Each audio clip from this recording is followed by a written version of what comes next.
Début de cette semaine, on est en train de parler de la dépression. On ne parle pas de la dépression pour déprimer. On parle de la dépression parce que Jésus l'a vaincu aussi, parce que Dieu a prévu aussi des moyens d'en sortir. Étant donné que c'est une réalité presque incontournable à la vie sur la terre, à un moment ou un autre, nous connaissons deux petits épisodes comme ça, où on ressent la difficulté autour de nous, on ressent ces humeurs négatives à cause de toutes les réalités dans lesquelles on est en train de passer. Et on se donne le devoir, durant toute cette semaine, de trouver les solutions bibliques à chaque réalité des déceptions par lesquelles nous passons. Le Seigneur nous a permis de choisir déjà les dépressions causées par par l'épuisement, causées par autre chose. Aujourd'hui, nous voulons voir la forme de dépression, pas par la culpabilité, ça on en a déjà parlé hier, mais la dépression qui arrive dans le milieu de travail. Ah oui. Le lieu où nous travaillons, là où nous allons travailler, là où nous allons gagner notre pain, vous allez vous rendre compte que c'est un lieu déprimant, qui a beaucoup de combats. Pourtant, on doit travailler. Et alors, que faire? Let's teach. Grandissons ensemble. Je voudrais commencer d'entrée de jeu avec quelques statistiques au sujet de la dépression. Écoutez, ça va vous faire peur.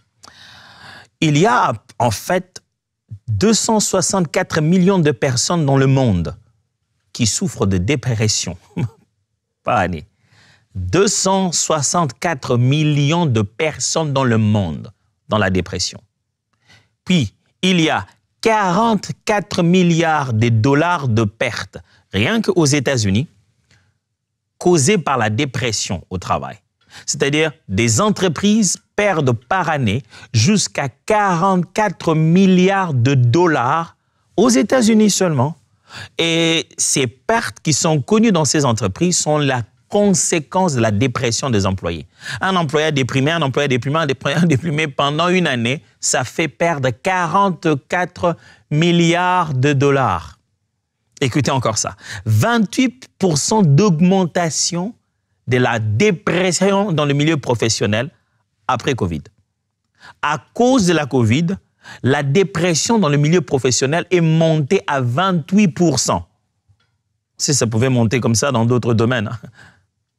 Et enfin, il semblerait que souvent, il y a une catégorie des personnes fragiles, plus vulnérables, plus exposées à la dépression. Et dans cette catégorie, il y a ceux qui travaillent dans la santé, ceux qui travaillent dans l'enseignement, ceux qui sont des travailleurs sociaux, ceux qui travaillent dans la technologie de l'information. Tous ceux qui sont dans la technologie de l'information, médias, informatique, tout ça là, tous ceux qui sont dans les travailleurs sociaux, tous ceux qui sont dans l'enseignement et ceux qui sont dans la santé sont plus vulnérables et exposés plus facilement dans le domaine de la dépression au travail. Oh, rien que les chiffres en eux-mêmes sont déprimants. C'est clair que le milieu professionnel, le lieu où on va pour travailler, c'est en fait une sorte de charcuterie de foi si on ne s'en rend pas compte. Quelquefois, on a produit les résultats voulus, mais au prix de quoi? Quelquefois, on a fait gagner à l'entreprise de l'argent, on le fait atteindre ses objectifs, mais au prix de quoi? Plusieurs personnes ont fait des grandes carrières et ont fini comme des locks, juste bon à rien. Il est important, pendant que vous êtes en train de travailler, de ne pas perdre votre âme en même temps, car il ne sert à rien à une personne de gagner le monde entier si demain, il va perdre son âme. Frères et sœurs, nous allons travailler, c'est obligatoire, il faut qu'on travaille, on va y arriver. Mais vous n'êtes pas obligé de vivre dans la dépression au travail.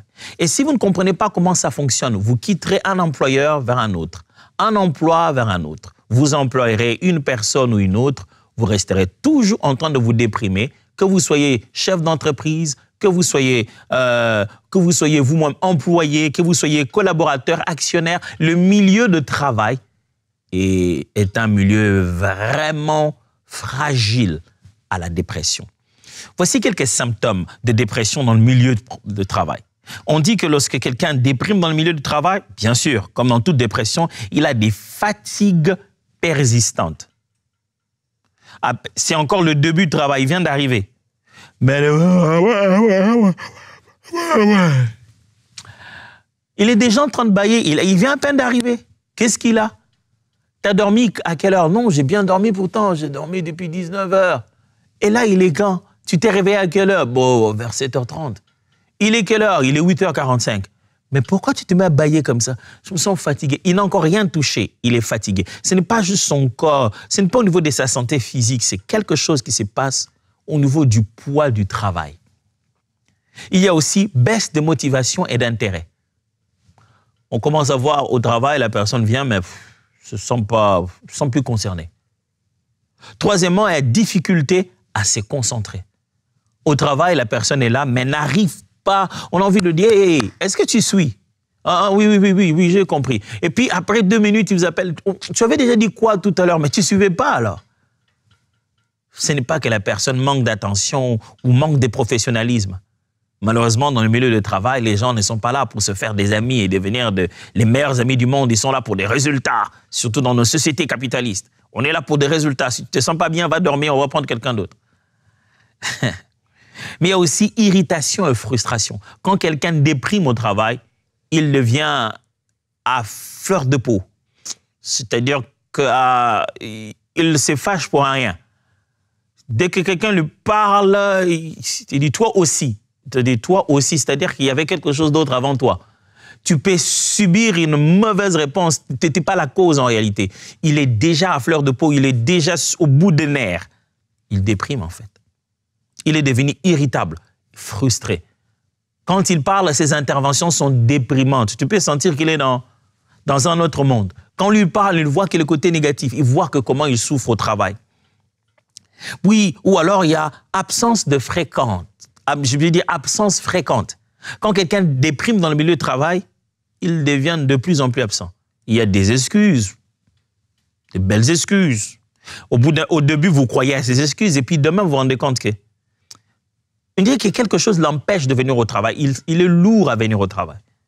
D'abord, il dit non, je travaille à distance, puis en télétravail. Et quand vous allez là-bas, vous vous rendez compte qu'il n'a même pas la télé ni le travail. Non, c'était pour rire. Le télétravail, c'est pas parce que vous avez la télé et le travail.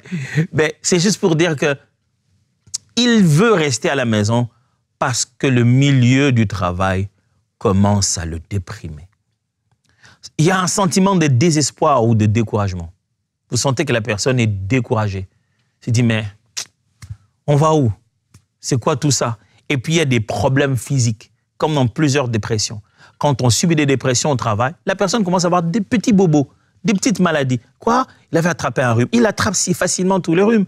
Il suffit d'un rhume qui passe, il est malade. Il a des courbatures. Il dit, mais qu'est-ce qu'il a? Pourquoi il a tout le temps de petites maladies? Son corps est en train de dire que ses émotions sont instables, qu'il est en train de déprimer sous le poids du travail. Mon frère, ma sœur, que votre employeur soit chrétien, pasteur, homme de Dieu, homme de feu, ça n'empêche pas que travailler vous fera sentir de la pression qui peut conduire à la dépression. Même dans un milieu de travail chrétien, évangélique, même à l'église, où vous avez prié, parlé en langue, après, à la fin, vous pouvez déprimer. Et ce n'est pas parce que quelqu'un est si mauvais et que c'est un pécheur. Non, le rythme de vie du travail au quotidien peut faire une telle pression qui conduise à la dépression. Pas parce qu'un individu t'a fait la pression, peut-être les temps limites, les types de projets, le rythme de la vie. Entre-temps, le travail demande plus. La vie de l'autre côté ne se dit pas, ah, allez, écoute, au travail, on te demande déjà beaucoup. Tu sais, quand tu arrives à la maison, tu vas dormir d'un coup. Non, tu as tellement travaillé, tu arrives à la maison, tu cherches le sommeil. Est-ce que ça t'est déjà arrivé de demander à Dieu, de supplier à Dieu de dormir? Moi, ça m'est déjà arrivé. Il dit, Seigneur, je t'en prie, fais que je dorme, mais j'ai besoin de travailler demain. J'ai déjà beaucoup de choses à faire demain. Pourquoi je ne dors pas? Seigneur, je t'en prie, je vais dormir. Le travail, quel qu'il soit, a un degré de pression. Allez, on parle de la dépression dans le milieu de travail? Oui, on veut dire quoi? Première chose, je me partage avec vous. Souvenez-vous, le travail n'est pas une punition, mais plutôt une bénédiction. On devrait s'entendre sur ça, mes frères. Le travail n'est pas une punition, plutôt une bénédiction. Même quand, de fois, ça donne l'impression que, oh, pasteur, tu parles de ton travail, peut-être toi, tu es animateur télé, tu es pasteur, peut-être tu ne sens pas la punition, mais oh, moi, je travaille dans un endroit, on me prend pour un esclave, on me fait faire le travail, on me regarde même pas, on rend l'endroit beaucoup plus sale pour que je puisse souffrir dans la façon de travailler. Mon ami, quand Dieu a créé le travail, il ne l'a pas créé pour que ce soit une punition. Dieu n'a pas puni l'homme en lui donnant le travail. Dieu a béni l'homme en lui donnant le travail. Genèse chapitre 2, versets 1 à 2. Ainsi furent achevés les cieux et la terre et toute leur armée.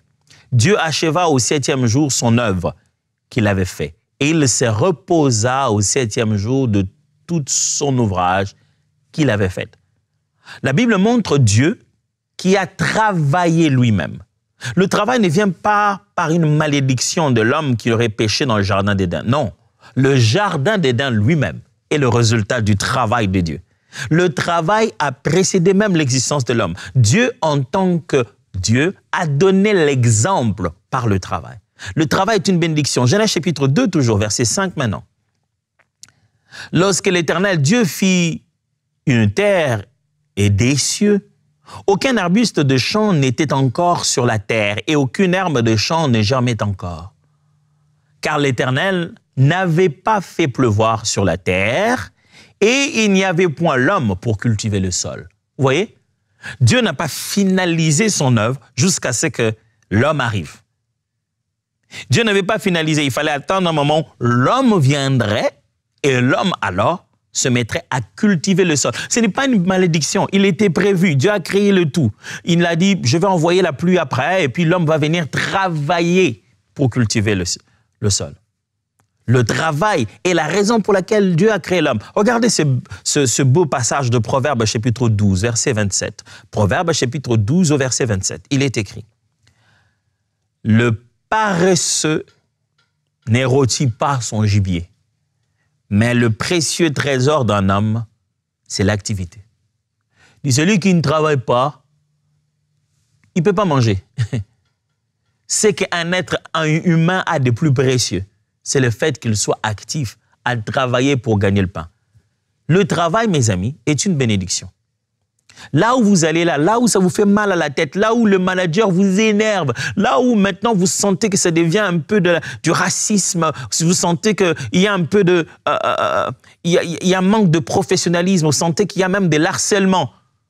Ce lieu de travail, ce travail-là est d'abord une bénédiction. Ce n'est pas parce que les gens se comportent mal dans ton lieu de bénédiction que ta bénédiction ne l'est plus. Ce n'est pas parce que la terre promise est faite des Étiens, des Jébusiens, que ce n'est plus une terre promise. Ce n'est pas parce que Dieu t'a béni de ça que ça ne sera pas rempli d'adversité. Deuxième vérité là-dessus. Jésus a pris sur lui la malédiction prononcée sur le travail. Oui, Dieu a béni l'homme avec le travail. Mais lorsque l'homme a péché, Dieu a juste prononcé les conséquences naturelles du péché. J'ai déjà expliqué ici comment fonctionne la malédiction au cours de la série portant sur le combat spirituel. Dieu a donné le principe et lorsqu'on ne les respecte pas, ce qu'on vit justement, c'est l'inverse. Et puisque l'homme n'a pas respecté le fait de ne pas toucher à l'arbre et d'en manger les fruits, la conséquence était la malédiction. Et quelle était cette malédiction? Dieu dit à l'homme, voilà désormais la terre. C'est à force de beaucoup de peine qu'elle va te donner le fruit. Elle te donnera d'ailleurs des épines. La terre ne lui donnait pas ça avant. Même la terre s'est révoltée. Le travail a subi une malédiction. Dieu a dit maintenant, il n'y a plus rien de facile. Vous allez souffrir. Même la femme, dans sa façon d'enfanter, elle va souffrir. Toi, l'homme, dans ton travail, tu vas souffrir. Genèse chapitre 3, verset 17 à 19 le dit. Il dit à l'homme, puisque tu as écouté la voix de ta femme et que tu as mangé de l'arbre au sujet duquel je t'avais donné cet ordre, tu n'en mangeras point, le sol sera maudit à cause de toi. C'est à force de peine que tu en tireras ta nourriture tout le jour de ta vie, tous les jours de ta vie. Il te produira des épines et des ronces, et tu mangeras de l'herbe des champs. C'est à la sueur de ton visage que tu mangeras du pain jusqu'à ce que tu retournes dans la terre d'où tu as été pris, car tu es poussière et tu retourneras dans la poussière. Ouh, ça c'est une malédiction, ça fait mal. Hein? Dieu dit, parce que tu as écouté ce que la femme a dit et tu as désobéi ce que je t'ai dit, la terre va te punir, le travail va devenir difficile. Tu vas suer de ton front pour avoir à manger. Matthieu chapitre 27, versets 27 à 29. C'est là que la bonne nouvelle commence. Le soldat du gouverneur conduisirent Jésus dans le prétoire. Et ils s'assemblèrent autour de lui toute la cohorte. Ils lui ôtèrent ses vêtements et le couvrirent d'un manteau écarlate. Ils tressèrent une couronne d'épines qu'ils posèrent sur sa tête et lui mirent un roseau dans la main droite. Puis, s'agenouillant devant lui, il les raillait en disant « Salut, roi des Juifs !» Il ne savait pas ce qu'il faisait. Ce jour-là, pendant que les militaires, les soldats sont en train de préparer Jésus petit à petit à la mort sur la croix, ils ont pris des épines et ils en ont fait une couronne. Ils l'ont placée sur lui. Gloire à son nom. Et de là, ils ont dit, roi des Judas, se moquer de lui. Mais c'est sur lui qu'il a pris nos péchés. En ce moment-là, les épines qui avaient maudit l'homme, les épines qui étaient l'expression de la malédiction du travail de l'homme, étaient sur sa tête, perçaient son corps, faisaient couler son sang. Ce jour-là, la malédiction posée sur le travail a connu en Christ une annulation totale. Frère, Jésus a pris sur lui la malédiction qu'il y a sur le travail. Si vous êtes enfant de Dieu, vous devez savoir que quand vous devez aller travailler, quand vous allez là où le Seigneur vous a demandé de travailler, ne regardez jamais votre travail comme une malédiction. Qu'est-ce que j'ai fait à Dieu pour avoir ce travail? Qu'est-ce que j'ai fait à Dieu vraiment pour avoir un manager comme ça? Dieu ne te punit pas par le travail. Non. Mais voici ce que vous devez savoir concernant la dépression, justement, au milieu du travail. Troisième des choses, le repos est le remède divin de la dépression au travail. Le repos est le remède divin de la dépression au travail. Le repos n'est pas une méthode que juste le médecin te donne. Non, le médecin n'a pas inventé ça. Ce n'est pas que les hommes se sont assis, ils ont dit, il y a quelque chose qui manque aux êtres humains. C'est le repos. Non. La première fois que le repos apparaît, c'est Dieu qui use du repos, lui-même, qui se repose au 7e jour de son œuvre. Selon Dieu, après avoir travaillé, la meilleure des choses à faire, c'est de se reposer. Ce verset m'a toujours choqué. La part d'un Dieu qui crée tout par sa simple parole, besoin de se reposer de son œuvre. Qu'est-ce qu'il a fait?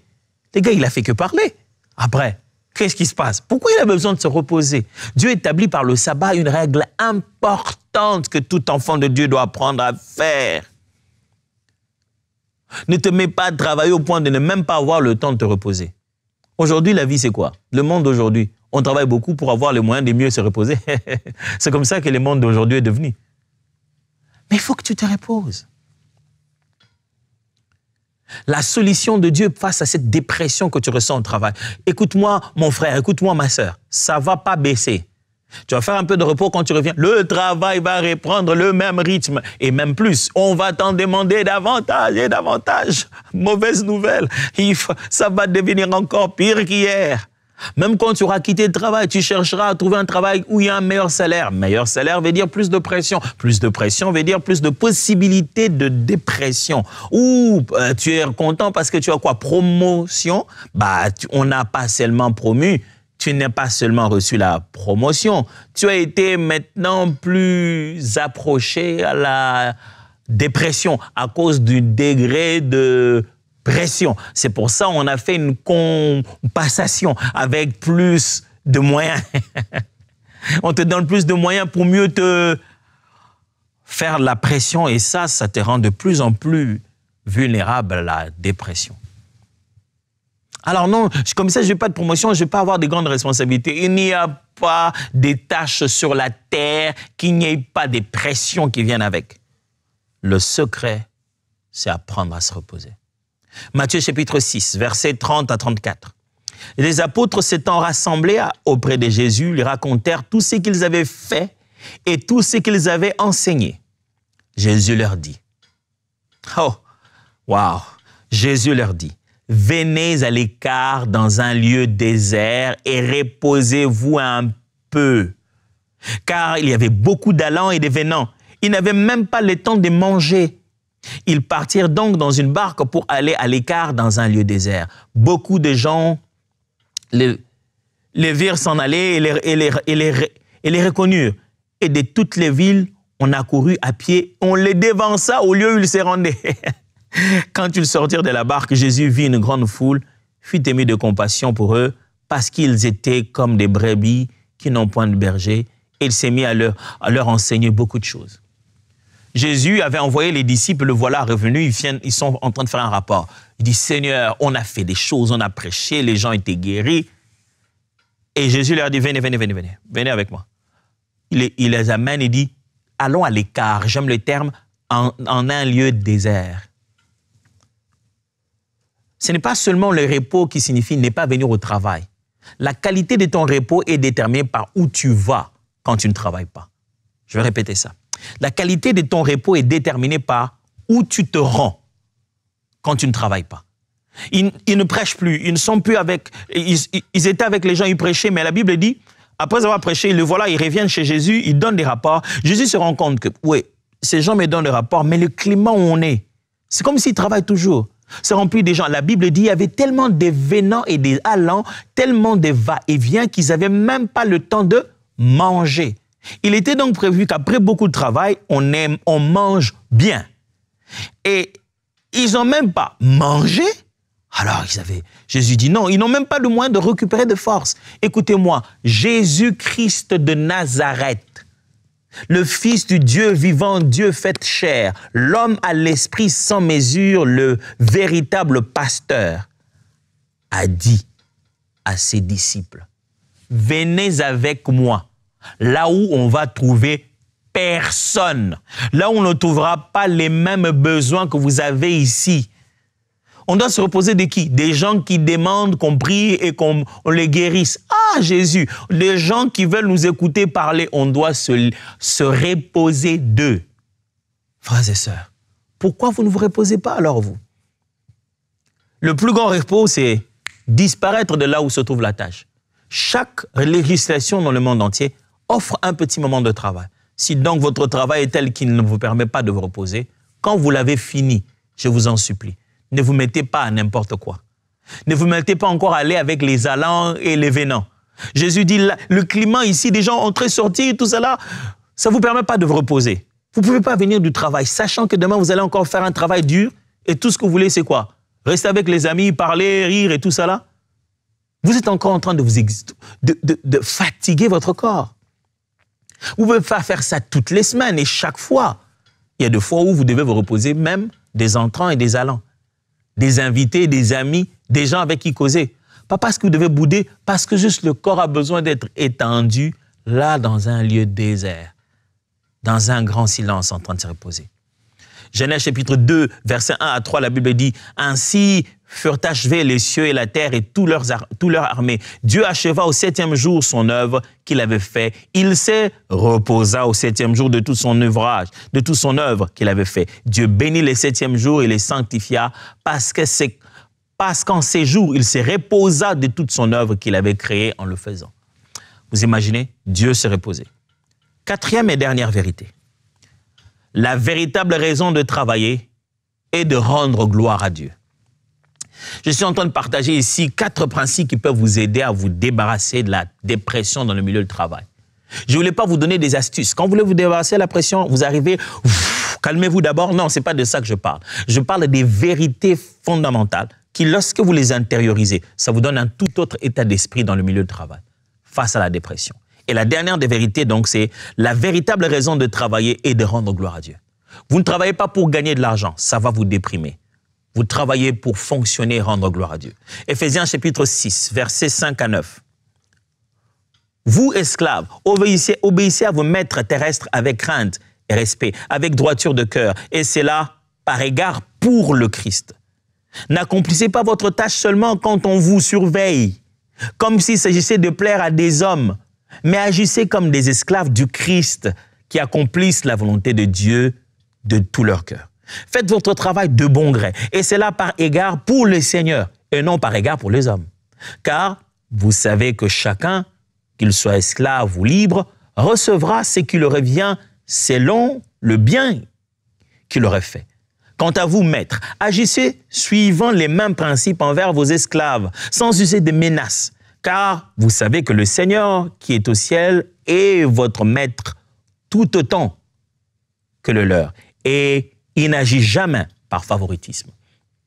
Paul donne un bon conseil aux Éphésiens, que ce soit aux travailleurs, que ce soit aux employeurs.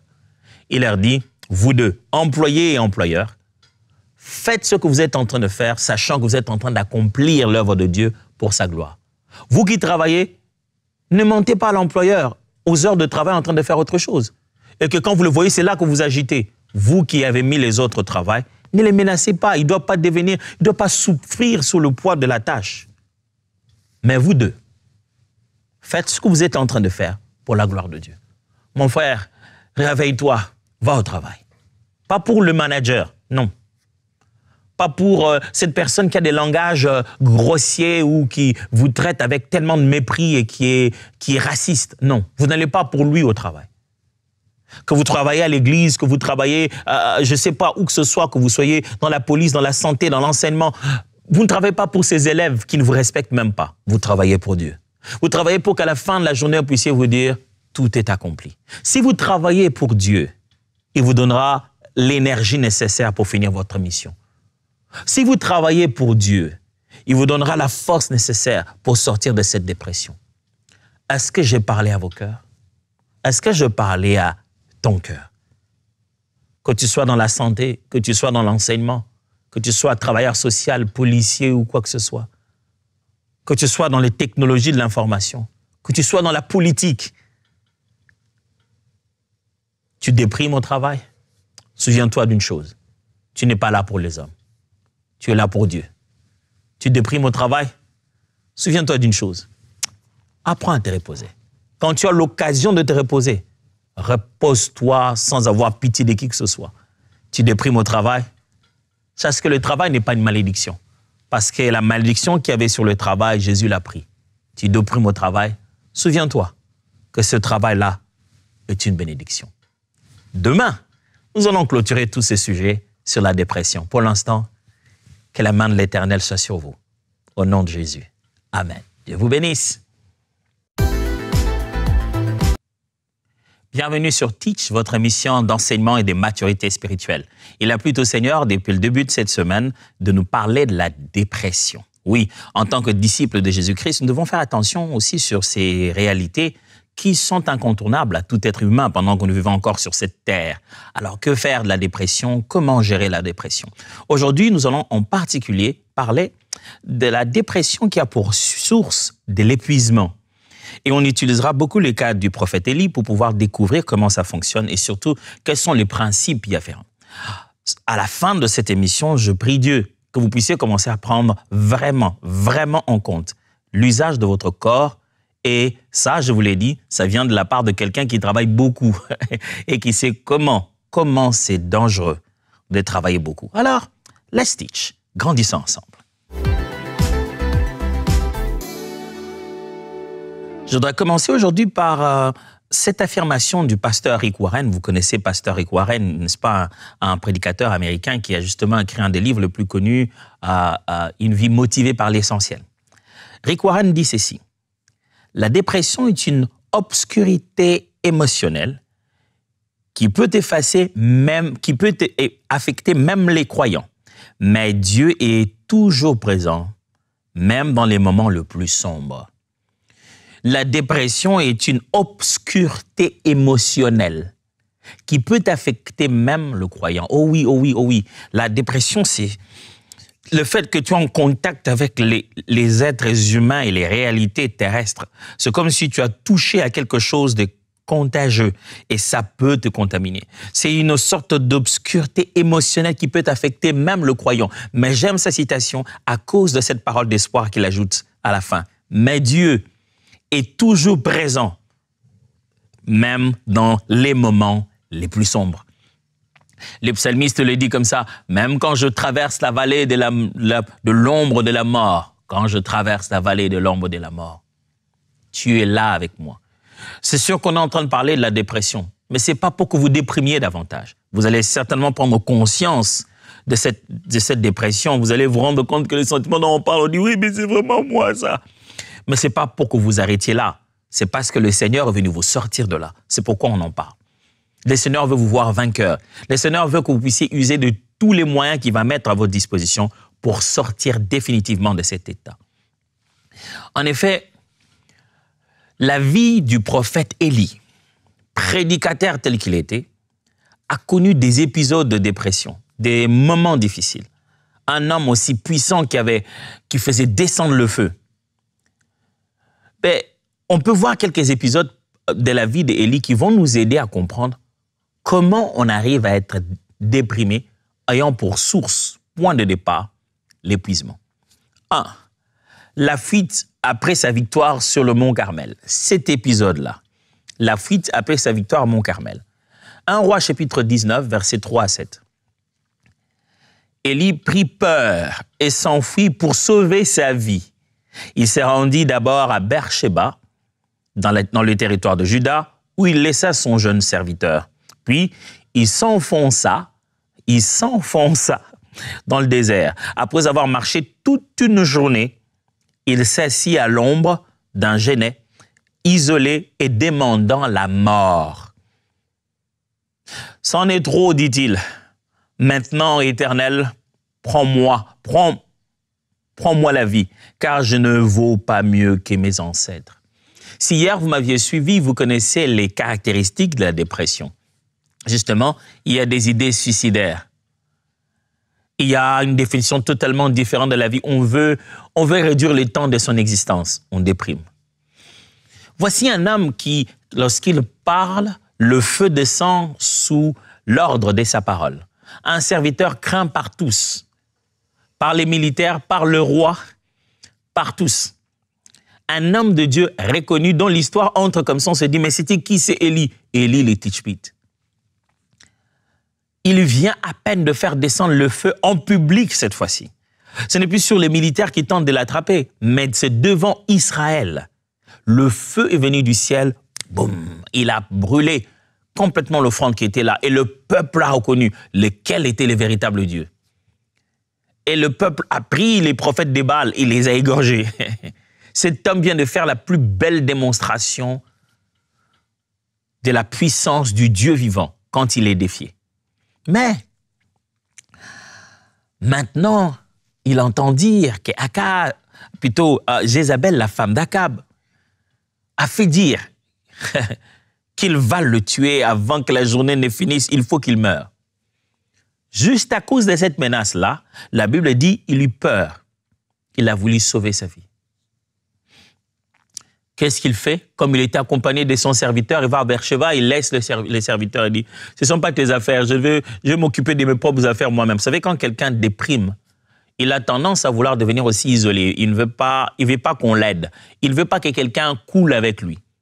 Il est prêt à tout vous donner, tout ce que vous voulez. Tu veux quoi? Non, bon, voilà, prends l'argent, prends tout ce que tu veux. Mais il déprime en fait. Il veut tellement rester seul ça donne l'impression qu'il vous protège, genre il ne vous protège pas, il souffre en fait.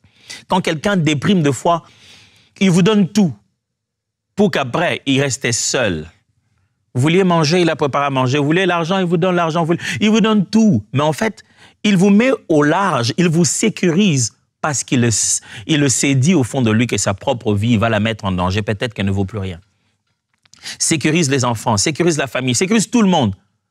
C'est pourquoi il est très important de veiller sur ceux qui s'occupent des autres. Ceux qui s'occupent des autres sont souvent pas... On ne reconnaît pas souvent le moment où ils deviennent dépressifs. À force de recevoir leurs services, on ne se rend pas compte de comment eux, ils sont en train de souffrir. Tous ceux qui servent, qui donnent de la main-d'œuvre, qui supervisent, les leaders, les dirigeants, les hommes forts et les hommes publics, de fois, on ne se rend pas compte à quel moment ils se mettent à déprimer. Pourquoi? Parce qu'ils vous donnent tout ce que vous voulez. Vous voulez quoi? Qu'ils parlent, ils parlent. De l'argent, ils en donnent. Une réunion, ils participent. Mais personne ne se pose la question, après qu'il ait fait tout ce qu'il fait avec nous, il fait quoi lui? Élie a déjà donné beaucoup. Nulle part où habiter, il va par-ci, par-là, en train de fuir. Il vient de passer 3 ans et demi en train de fuir tout le temps. Cet homme appelé Akab, parce qu'il avait prononcé la parole que voilà, l'Éternel, qu'il allait arrêter justement la pluie pendant 3 ans et demi. Il fuit toute sa vie, il est en maquis. Et là encore, après qu'il ait fait la fameuse démonstration, même quand il vient de finir la chose, on le poursuit encore. Quand on le poursuit, la Bible dit qu'il entre en fin fond dans le désert, il fuit et il marche longtemps. Après avoir marché, mes amis, pas à cheval, marché, pas sur l'âne, marché, après avoir usé de ses jambes en plein milieu du désert, être entré à l'intérieur, qu'est-ce que vous pensez qu'il peut lui arriver? Il est fatigué. Fatigué physiquement, sous le poids aussi de la pression de quelqu'un qui est en train de fuir pour sa propre vie. Il est épuisé, fatigué. Et il s'est dit, bah, je ne vaux plus la peine. Ça ne sert plus à rien. Mes frères, je sais que vous avez du travail, vous avez le ministère, vous avez la responsabilité là où vous êtes, vous travaillez pour une entreprise, vous travaillez pour votre propre entreprise, vous travaillez chez quelqu'un. Mais je vous en supplie, faites attention à la manière dont le corps peut s'épuiser. Oh, je vous le disais au début, croyez-moi, ça vient de quelqu'un de très occupé. J'en connais les conséquences. Écoutez bien ceci. La dépression peut te pousser à détester la mission que Dieu t'a confiée.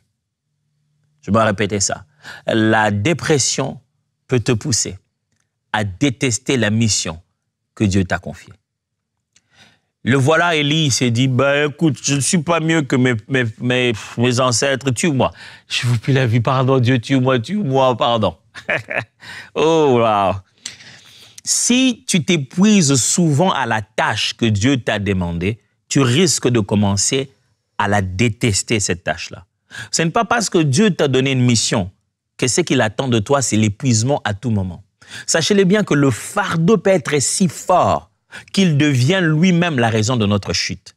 J'ai vu des gens tellement passionnés par ce qu'ils font, leur entreprise, leur travail, le ministère, la passion, les ailes les dévorant jusqu'à les consumer. Jésus était suffisamment conscient de ça, qu'au moment opportun, lorsqu'il y a eu tellement de la fatigue, les disciples, ils ont beaucoup travaillé, il les appelle et dit, venez ici, venez vous reposer. Il faut vous reposer. Deux fois, Jésus ne disparaissait pas de la foule pour faire juste le mystérieux. Ce n'est pas en vain que la foule cherchait Jésus. Et des fois, venez voir les disciples dire, nous voulons voir Jésus. Ce n'est pas parce qu'il était l'homme de Dieu que Jésus se rendait disponible à tous. C'est faux. Ce n'est pas parce que vous êtes homme de Dieu que vous devez répondre à chaque fois au téléphone. C'est faux, vous allez vous épuiser. Et quand vous épuisez physiquement, vous devenez fragile. Quand vous devenez fragile, vous devenez dépressif. Des fois, tu entends un prédicateur parler et tu entends sa dépression.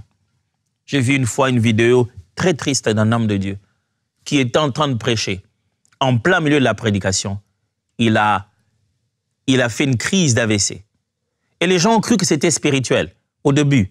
Mais en fait, on peut voir dans cette vidéo comment il fait la crise et une partie de lui n'arrive plus à marcher, n'arrive plus à bouger. On s'est dit, c'est quoi? On pense qu'il le fait exprès, mais il a piqué une crise là devant.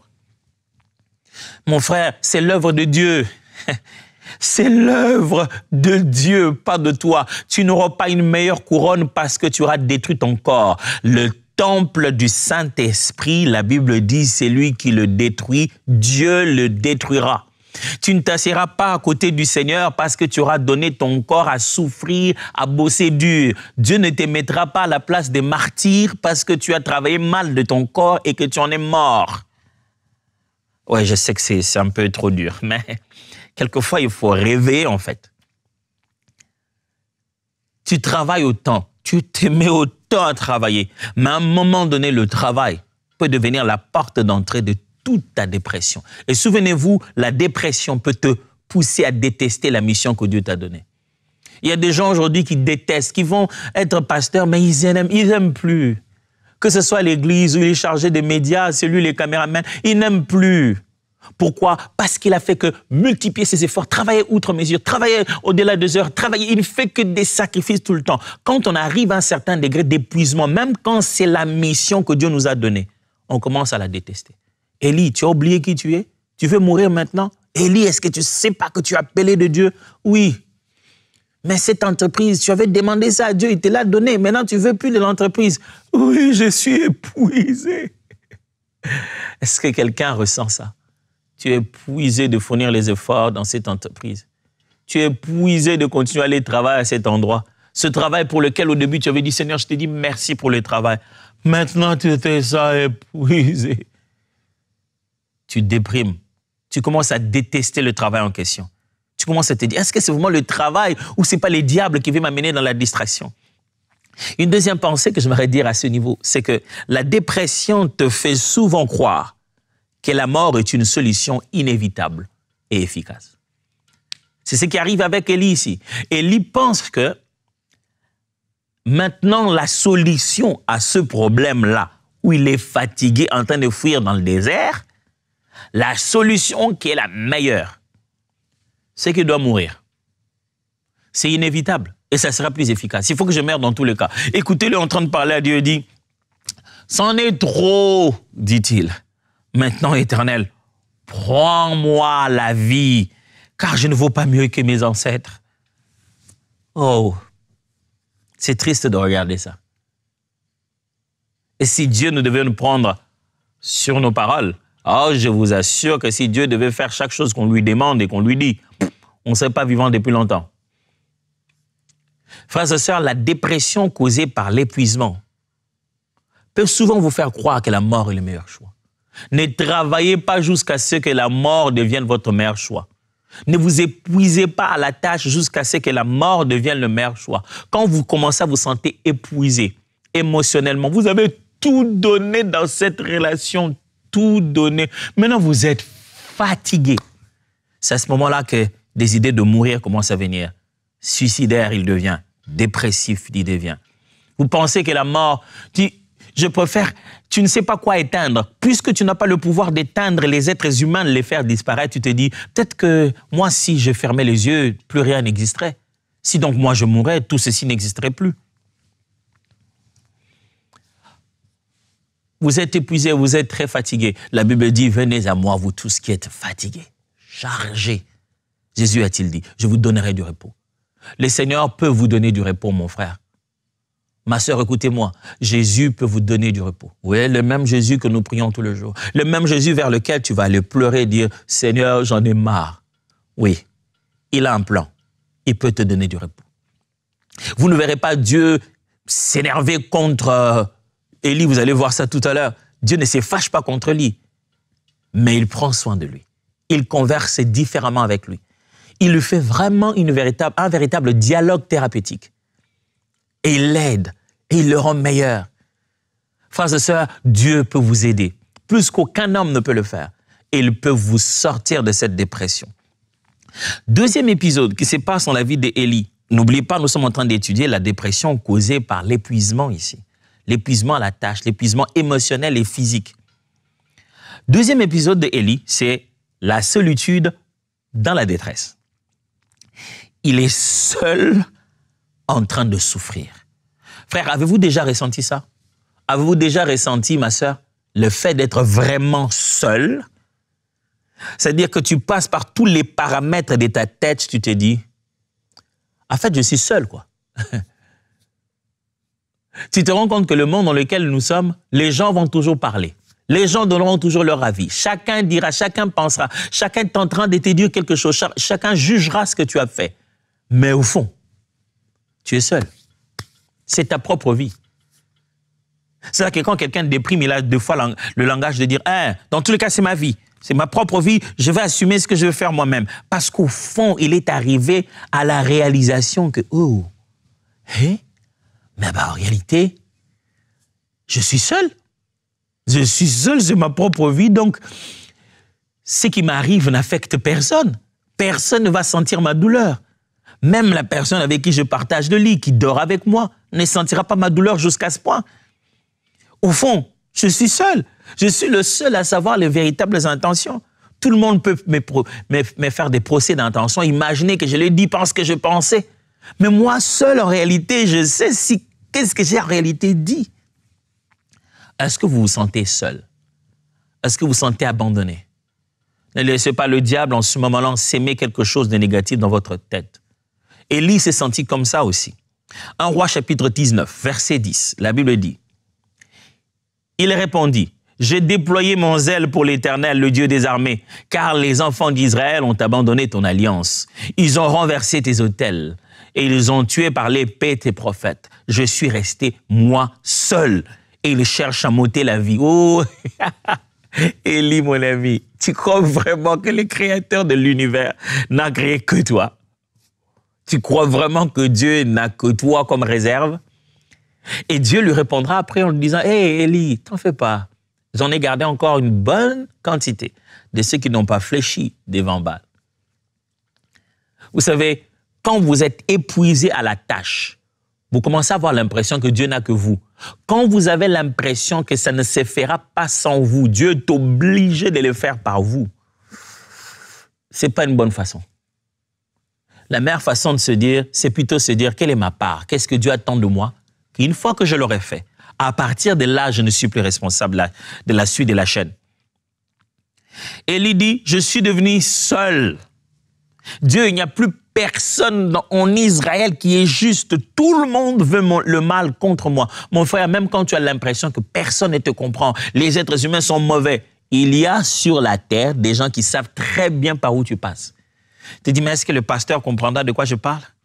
Est-ce que vraiment ma femme me comprendra? Même quand tu as l'impression d'être seul et d'avoir un sentiment aussi unique que tu ne sais pas le communiquer aux autres, sache-le bien, qu'il y a toujours sur la terre des gens que Dieu sait qu'ils sont dans le même cas que toi.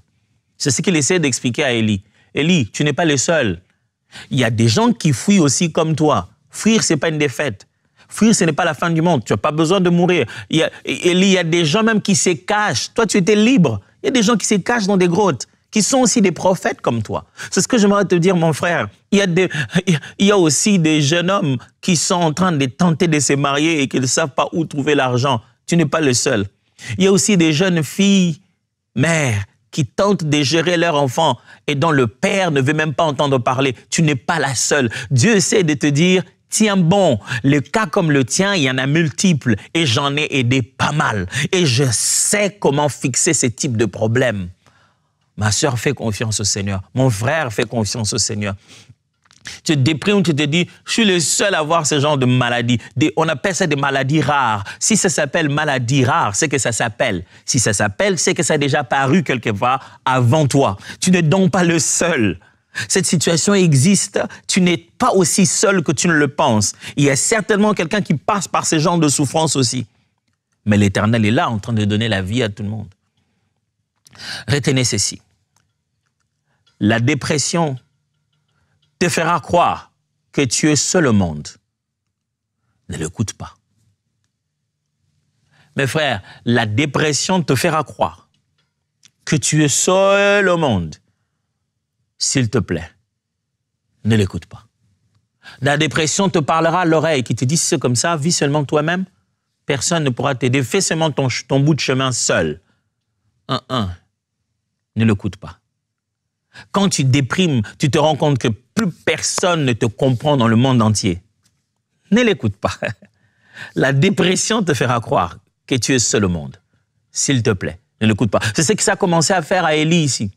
Vous savez, quand vous êtes fatigué, épuisé du travail, et que vous rentrez encore à la maison, votre femme ou votre mari il dit encore quelque chose. Tu dis, mais finalement dans ce monde, donc je suis seul. Je travaille. Je suis la seule main qui travaille, la seule personne qui gagne le pain. Je cours là à être infirmière, à faire de fois certaines tâches qui sont humiliantes pour moi. Et je reviens ici, c'est encore moi qui dois préparer à manger. Parce que cet enfant, on ne l'a pas lavé, parce que c'est moi, la maman, qui dois encore la laver. Ouais, oui, je ne sais pas quoi vous passez. C'est vrai que j'en ris, hein, mais ce n'est pas pour dire que ce que se passe dans votre vie est facile. Ma sœur, je sais que c'est difficile. Mais la solution, ce n'est pas la mort. Mais vous n'êtes pas la seule sur la terre. Oh oui, il y a plusieurs autres mères mariées avec des hommes qui ne travaillent pas encore, qui s'occupent et de leur travail et de leurs enfants. Dieu finit par leur faire sortir de cette étape. Oh, Dieu finit par leur faire sortir de cette étape.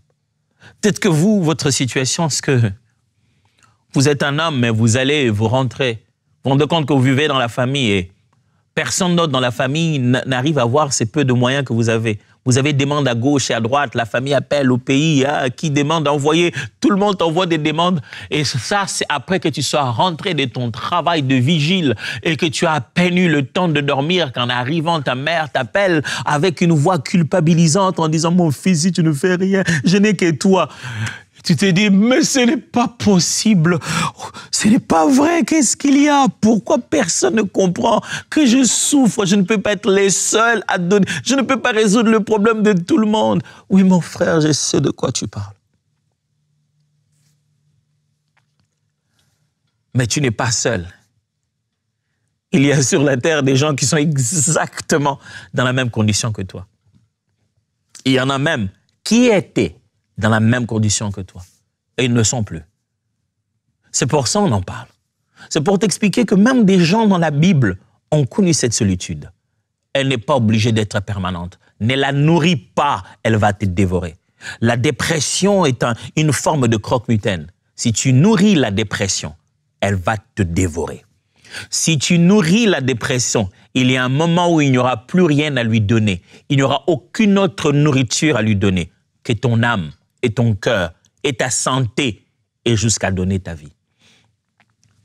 La troisième vérité pour finir aujourd'hui, la troisième réalité pour la vie d'Élie, justement, on voit la dépression par l'épuisement émotionnel et physique, l'intervention divine et la restauration. Troisième épisode de la vie d'Élie, on voit maintenant l'intervention divine et la restauration. 1 Roi chapitre 19, versets 11 à 12. L'Éternel dit, « Sors et tiens-toi dans la montagne devant l'Éternel. » Et voici l'Éternel passa. Et devant l'Éternel, il y eut un vent fort et violent qui déchirait les montagnes et brisait les rochers. L'Éternel n'était pas dans le vent. Et après le vent, un tremblement de terre. L'Éternel n'était pas dans le tremblement de terre. Et après le tremblement de terre, un feu. L'Éternel n'était pas dans le feu. Et après le feu, un murmure doux et léger. Regardez, Dieu a prévu comment résoudre le problème d'Élie. Vous verrez qu'il lui parle 2 fois, il lui pose la même question 2 fois. Première étape, il dit, mais qu'est-ce que tu fais ici, Élie? Il lui dit, je suis resté seul. Il dit, quitte ici, va dans telle caverne. Élie arrive à cette caverne-là, il lui dit encore, qu'est-ce qu'il y a? Qu'est-ce qui se passe, Élie? Qu'est-ce que tu fais ici? Il dit, ah, l'Éternel, moi je suis resté seul, on veut me tuer. Vous voyez qu'il est en train de lui poser des questions, de l'interroger comme un thérapeute, et permet à Élie de se défouler. Quand quelqu'un vit une dépression causée par la fatigue, laissez-le parler. Vous dites, je t'ai juste demandé de me donner un peu d'eau. C'est pour ça que tu me racontes tout ça là. Je t'ai juste dit, donne-moi de l'eau et tu commences à me raconter comment tu as souffert au travail. Qu'est-ce que moi j'ai à voir avec ça? Je te demande juste de l'eau. Non, non, il déprime là. Laisse-le parler. Ce n'est pas l'eau que tu lui as demandé. C'est que tu lui as demandé de l'eau au moment où il vient d'arriver et qu'il n'a pas encore enlevé son uniforme et il n'a fait que ça durant toute la journée et ça fait 18 mois qu'il est fait et l'argent qu'il gagne là-bas, il n'en profite même pas parce que c'est avec ça qu'on est en train de payer la situation de santé de son frère. Cette personne-là déprime. Et l'Éternel, après avoir parlé avec Élie, il vient. Il fait plein de mots. Feu, vent, Et lui est là en train d'attendre. Et puis juste après, c'est avec un doux et léger murmure. Il a calmé les jeux. Et c'est là qu'il se manifeste. Retenez ceci. Dieu sait comment résoudre les problèmes de dépression dans sa présence. Je vais vous annoncer, frères et sœurs, qu'il y a une restauration dans la présence de Dieu. Qu'il peut venir par un doux et léger murmure qui va calmer la pression interne que vous ressentez. Ce que vous ressentez, c'est votre corps qui est tellement fatigué par la façon dont vous l'avez utilisé, fatigué de la façon dont les gens l'ont utilisé, fatigué à cause du poids émotionnel dans lequel vous êtes. Ne laissez pas la fatigue diriger votre vie et vous dicter ce que vous devez être. Moi, j'ai servi Dieu, ça fait près de... rien que Gaël, j'ai servi Dieu, ça fait 26 ans. Ça que rien que Gaël, au niveau... Ça fait plus de 26 ans que je suis à pied d'œuvre dans le corps du Christ, pas juste dans l'église locale où je suis. Sans oublier les 15 années et même plus maintenant, les 16 ans que j'ai servi aux côtés de l'apôtre Adalo. J'ai pris autant d'années, peut-être 8 ans, 9 ans maintenant, on est en train d'aller à la 9e année, que j'ai pris à diriger personnellement l'église Philasté d'Exaucement. Quand j'ai compris ces principes, je suis qu'à un moment, il faut prendre le repos, il faut prendre le sabbatique. Reposez-vous, vous en avez besoin. Tiens, reposez-vous maintenant que vous avez fini d'écouter ceci.